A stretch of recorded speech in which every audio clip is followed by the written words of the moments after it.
Let's go and get back to our breaking news as promised, because we have learned in the last half hour the former Brooklyn Center police officer convicted of shooting and killing Daunte Wright during a traffic stop 2 years ago released from prison early this morning. So Kim Potter has served 16 months behind bars. The remaining 8 months of her sentence, that'll be on supervised release.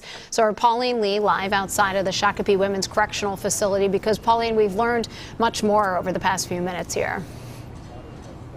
Yeah, that's right. So Kim Potter was released at about 4 o'clock this morning, and that was in large part, according to the facility officials here, because of her safety, as there were elevated concerns leading up to today with threatening comments as well as potential violent protests outside of the facility, which we have not seen yet today. Of course, this case still remains very controversial here. Her release comes less than 2 weeks after the Wright family marked 2 years since Potter shot and killed him during a traffic stop.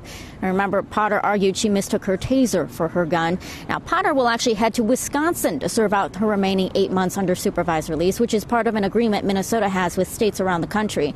Now, she'll have to adhere to a number of conditions that includes regular contact with an agent assigned to her to oversee her supervised release. She must also comply to random unannounced visits as well as searches of her property and regular drug and alcohol testing. And she also will not be able to buy any type of firearm or dangerous weapons. But new this morning, as of right now, Kim Potter is no longer here at the Minnesota Corrections Facility in Shakopee. She was released at 4 o'clock this morning, now headed to Wisconsin to serve out her supervised release.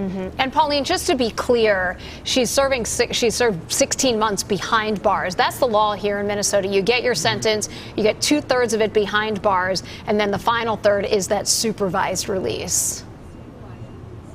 Yeah, those two terms are very similar, but they're different here in Minnesota. In fact, I asked the corrections facility here just what is the difference, but it really boils down to it's more of a legal issue than a practical one. So Minnesota uses a determining sentence. There really is no parole board here. Another way to look at it is parole supervision. That period is enforced by a parole board, whereas supervised release, that's enforced by the court. So slight difference, but here in Minnesota, we call it supervised release. All right, our Pauline Lee live for us in Shakopee. Pauline, thank you.